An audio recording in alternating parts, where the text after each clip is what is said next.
A little introduction where Madison County is. We're located up in central New York. Yeah, it's about a 5-hour driving time here to Harrisburg. Madison County is a rural region, population of approximately 74,000. Agricultural dominates our economy, while also serving as bedroom communities for residents, commuting to employment in the neighboring Syracuse and Utica municipal areas. This slide shows the areas served by public water systems compared to those areas served by individual water systems.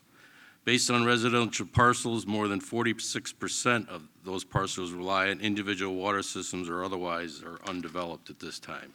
I got a lot of slides here, so I'm going to kind of talk fast. It's right there too. Yeah. Okay. In 2012, the Health Department engaged in a strategic planning initiative, part of our development of our Community Health Improvement Plan for 2012-2016. A key priority of the plan, as encouraged by the New York State Health Department's prevention agenda, was to promote a safe and healthy environment. Compared to other counties and New York State averages, the data compiled as part of our Community Health Improvement Plan noted high incidence of Giardia, crypto, and other possible waterborne diseases. Further, over 25% of the water samples that had been collected from individual water systems by our health department prior to 2012 were testing positive for total coliform, a key indicator of the well being vulnerable to contamination. The data compiled and the recognition that few residents actually even tested their individual water systems on a frequency prompted our individual water systems to become a strategic priority of the health department. Ensuring all residents have safe drinking water is an important element for a healthy environment. So as I noted, over 50% of all the residential parcels in Madison County are served by public water systems, which amounts to 68% of all our county residents. These public water systems provide treatment necessary to meet state, federal safe drinking water standards and routinely monitored for compliance. However, the 32% of county residents that rely on individual water systems rarely tested their source water for sanitary quality. So individual water supplies serving rural properties are typically only tested when newly constructed or as part of mortgage transactions, which I think most people know here now from prior presentations. And the tests are usually just limited to bacteriological analysis. As part of our safe and healthy environment strategy, the health department began to encourage testing of individual water systems through outreach opportunities, and we provided limited sampling services to towns, mostly in support for municipal water main extensions to areas that exhibited poor water quality or low yield problems. When we learned of the CDC's grant opportunity to support environmental health services for drinking water programs, we were authorized by the County Board of Health to make application for the grant to fund a water resource position dedicated to individual water systems and for money that would enable our health department to pay for water sampling services for those residents who otherwise would not have their wells tested due to the expense. As noted in the slide, we were awarded a 5-year grant for over $500,000 to further expand our individual water supply program. Upon receiving the grant award, environmental health staff began promoting the program through presentations to municipal planning, zoning officials, codes officers, and various community organizations. The water resource position was filled in December of 2015, who in addition to collecting water samples from homeowners' water source, also conducted an assessment of the individual water supply and offered technical assistance to improve and protect their water source. I have this slide up here to suggest that it basically suggests that only 34% of Americans served by public water systems have confidence in the safety of their drinking water. Well, based on the surveys we conducted as part of our well assessments, we found that less than 30% of those served by individual water systems actually exhibited any good knowledge of their individual water system. Our work also identified many water supply sources subject to significant risk of contamination, including improperly protected wells, springs, dug wells, and inadequately treated surface water sources. Through outreach events and media promotion, we have received requests for and completed nearly 500 well assessments, testing over 300 wells for New York State water quality standards, and another 200 individual water sources for bacteriological, nitrate, arsenic, and other contaminants to date, which is the 4th year of our grant. Notable is that of those tested, 39% tested positive for total coliform and deemed vulnerable to contamination, and slightly over 6% of those tested positive for E. coli. We expect the numbers of homes requesting sampling to increase significantly following our next spring promotional and outreach efforts. I should note that Part 75, Appendix 75C, the minimum water quality standards adopted by New York State. These standards for individual water systems have been under development by the State Health Department prior to our grant application and were formally enacted in March of 2016. It does not, however, impose any requirement as to when or how often such water quality testing should be performed, but does allow individual county health departments to enact such standards into local sanitary code, along with the requirements as to when such testing is to be performed. An occurrence such as new well construction, real estate transfer, mortgage financing, or a frequency that could range from annual to multiple year periods could be imposed in a local sanitary code to prompt such testing. Our intentions are to use the data that we've secured over the 5-year grant period to best determine the need to even require a sampling frequency and determine what contaminants are prevalent in the county that really should be regularly tested for.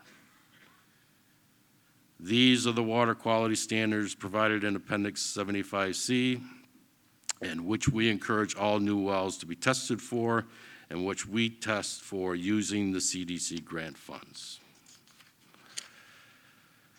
These contaminants can affect the efficiency of disinfection treatment, particularly use of UV light technology, and their aesthetic conditions that contribute to poor water quality. We also test for sodium, knowing that well water with high sodium could present health risks to persons suffering from blood pressure problems. Given the high volume of salt applied to roads to the northeast, sampling wells for sodium provides important information to individuals on restricted sodium diets and may identify areas that contain high sodium levels in the groundwater.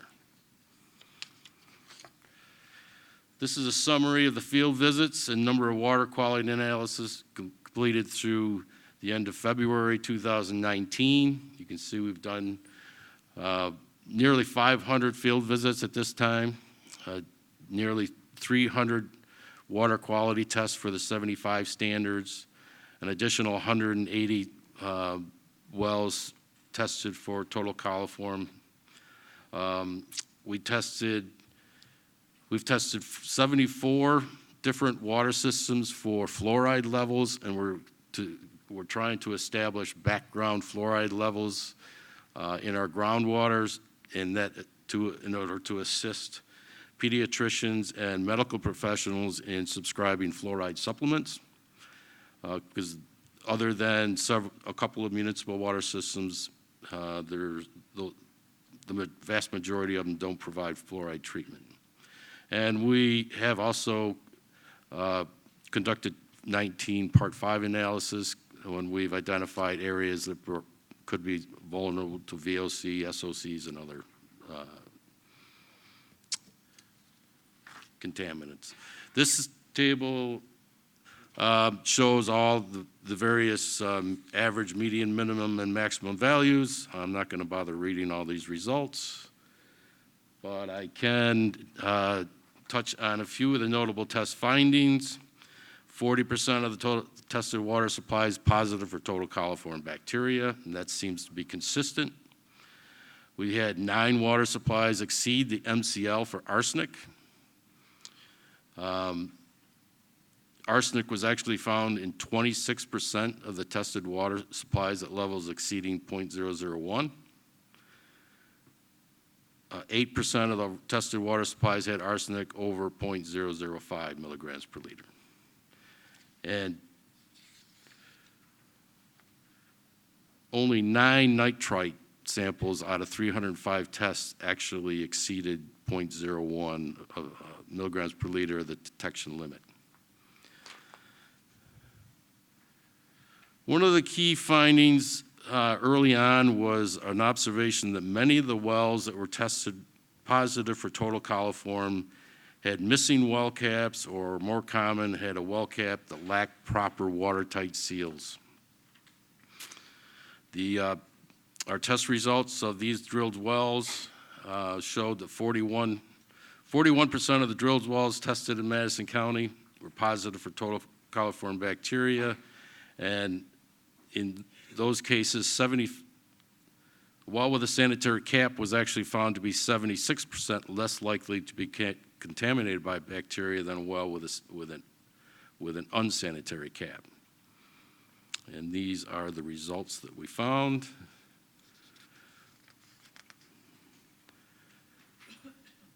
And this is an example of what we were seeing originally. This photo actually is, if you see the wooden box to the left of the well, that was the well cap, which made a nice nest for the little mouse over in the other corner of the picture. These residential water system assessments provided us with a much greater knowledge of the key deficiencies associated with individual water systems, and provided us with opportunities to educate homeowners on measures they can take to protect their drinking water sources. The most common deficiency are wells that are not properly capped to provide contaminants from entering the well. This well also lacked a proper watertight well cap and made the wiring at the top of the well made a nice place for a mouse to build its nest. And the well tested positive for bacteriological contamination, including E. coli, likely due to the mouse droppings or perhaps even the mouse remains that may have dropped into the well. I want to note that New York State has enacted both well construction standards and a well driller registration requirement.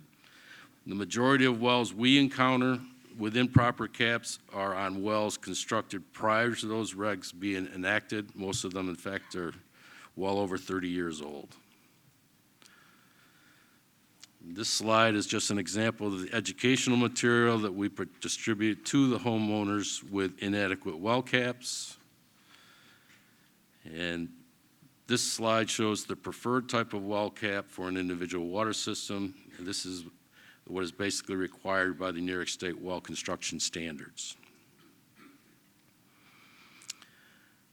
I haven't updated this slide since 2017, but I wanted to include it to show that over 40% of those well owners who were noted to have unsanitary well caps actually did replace them with proper well seals following our well assessment and water quality testing.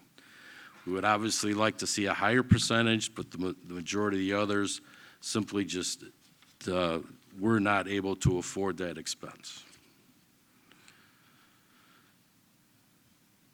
The well assessments we did provided us with a lot of opportunities to observe many individual water systems with many unique sanitary deficiencies. And our staff do try and document these situations with interesting pictures such as these, because we love doing these types of presentations and include these photos. Note the snake inside the well, the red well cap, and also the timely photo on the right that was done during the well assessment. Corrosion of older well casings is also often encountered. The well on the right has actually has an open hole in the casing at ground level. More examples of well defects. The well on the right is in a pasture, and the corrugated metal pipe surrounding the well was placed by the farmer after noting his cows were repeatedly rubbing up against the wellhead.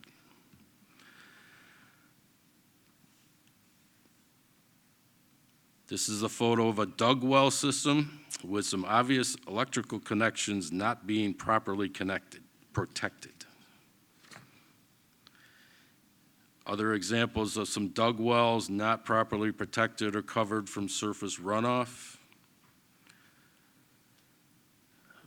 We often encounter electrical conduits that observed to not be properly connected. They've come disconnected from the well cap, which allows entry by insects and even sometimes rodents.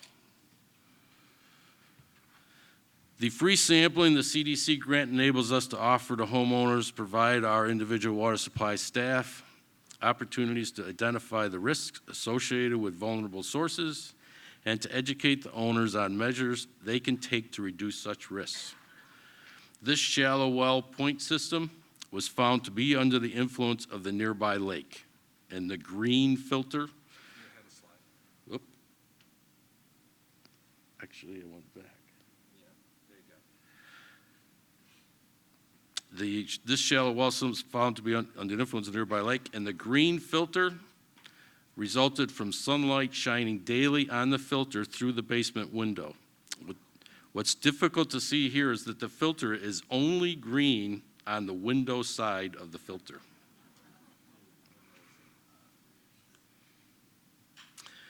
The water quality data we were able to collect through our individual water supply program has allowed us to map and identify where source contaminant concerns are present in the county. The following slides are going to show a sample of the various individual water supply maps that are available on our website. The intent is to identify where such contaminants of concern may be present so that interested homeowners can become aware and hopefully engage in sampling or other actions to address such contaminants. We also use the GIS mapping to identify areas in support of extending public water to address contamination and poor water quality issues. I'm going to quickly review a sampling of the map's availability. On our website, the property owners can view to gain knowledge of water quality issues that may impact their neighborhoods. This is a map that shows where all our municipal sanitary sewers are available and areas that need to rely on septic systems. More specific to individual water supply contamination, this map shows areas where elevated arsenic levels have been detected throughout the county. We are currently pursuing the extension of public water to this arsenic hotspot in the northern end of our county, where we had the majority of wells tested actually exceeded the MCL for arsenic. Other mapping includes showing nitrate levels throughout the county. Those in the darkest areas tend to be predominantly agriculture. Hardness is, this map shows where we have hardness prevalent in wells located in the transition area from our southern highlands through the lower Lake Plain region. Residents can also visit our website and see mapping that determines their susceptibility to flooding, or if they are within a karst geology area prone to surface runoff and ag contamination. And a photo of an example of karst geology where limited soil is available above the bedrock to filter runoff. A resident can also find if they are in proximity of gas wells identified from the New York State DEC's web database, or quarries and mining sites that we also have on our website mapping. We are also identifying popular roadside springs and alerting users of the high risk of contamination such water sources present, such as this spring in Georgetown, predominantly rural area, but this spring was popular with campers. And note the advisory we posted at the spring following testing that confirmed the spring being vulnerable to contamination E. coli positive. The pipe in this roadside spring is regularly replaced after being tested and removed by our staff, despite testing positive for E. coli. So it gets yanked out and people put it back. They obviously don't know that if they knew immediately above the rock escarpment of that leads to that spring is the pasture of a large buffalo farm whose runoff drains directly into the path of the spring. I just want to conclude with expressing our gratitude to the CDC Safe Watch program, for without their financial assistance, we would not have been able to develop our individual water supply program, to provide the education and outreach accomplishments, or to network with other private well professionals such as you folks that are here today. So with that, I want to thank you, and I think I finished early. Way early. That's excellent. You have 6 questions. Okay. So I'm going to read the questions, and again, several of you have upvoted some of these, so I'm going to go in that order. The first one, and I'm going to edit it a little bit, is who tests the samples, private certified labs or a health department? And I guess the other question would be, if it's your lab, are you certified? We contract with a local lab, ELAP certified lab. Our staff collects the water samples, but then transports them directly to that lab. We do pay the lab. That's cool. The next question is, were the wells retested after disinfection and a new proper cap installed? Yes, they were. That's how you get some of those results. The next one is, describe how well owners react when your inspections show obvious lack of maintenance.